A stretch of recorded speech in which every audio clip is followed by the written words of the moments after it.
Şimdi bizim burada toplanmamız bütün dünyaya bir gözdağıdır. Başka bir şey değildir. Bizim kutsallarımıza saldırı olduğu müddetçe biz bunun karşısında duracağız.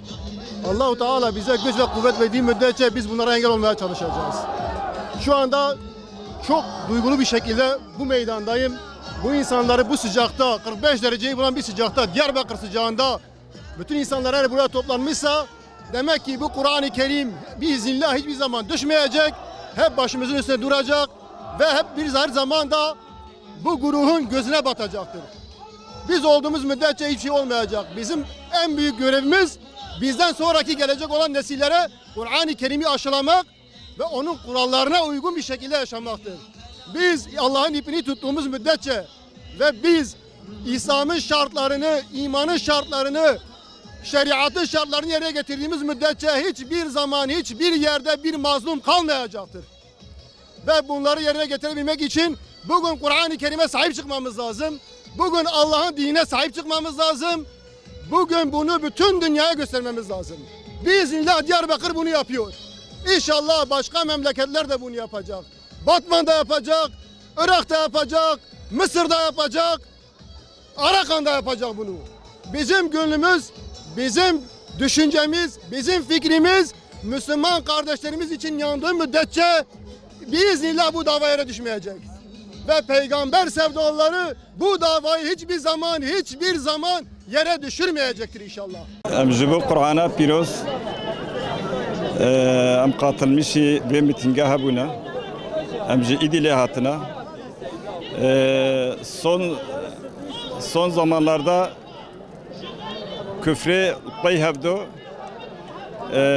saldırı daya Kur'an'a piroz gerek cemi'i Müslümana serek heldin karşı ve harekata ku küfre bilinçli olarak Müslüman etkin ve hakarata etkin Müslüman denge bilendkin o bibineyek o ümmet şiar bel karşı ve zulma hani karşı ve harekata küfre o şiar be denge bilendkin be vesile yekitiya Müslüman pe şiar bibin denge bilend bikin Müslüman cibecin vam hana o denge bilendkin inşallah.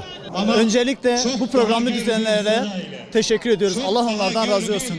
İsveç'te gerçekleşen ve dinimizin sembolü olan, bize yaratıcıdan gelen ilahi kutsal bir kitap olan Kur'an-ı Kerim'in yakılmasını kınıyoruz. Buradan özellikle yöneticilerimiz olan Türkiye yöneticilerine gereken ne varsa hepsini yapmalarını istiyoruz. Özellikle İsveç'in NATO ile olan üyeliğini iptal etmelerini, katiyen kabul etmemelerini, onlara gerekli maldi bütün boykotları uygulamasını gerekiyoruz.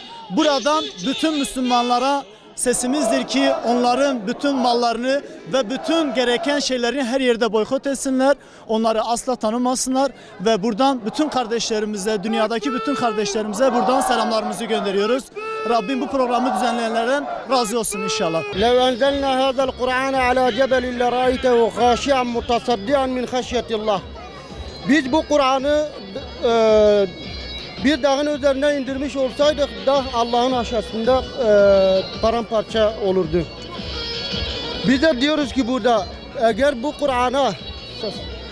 Kur'an'a uzanan ellere elimizden geldiği kadarıyla tepki göstermeye çalışacağız Allah'ın izniyle.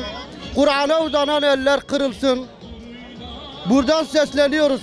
Kur'an, ey Kur'an, ev canınızı bu ite kurban. Ya canımız varsa o da Kur'an yolunda feda olsun.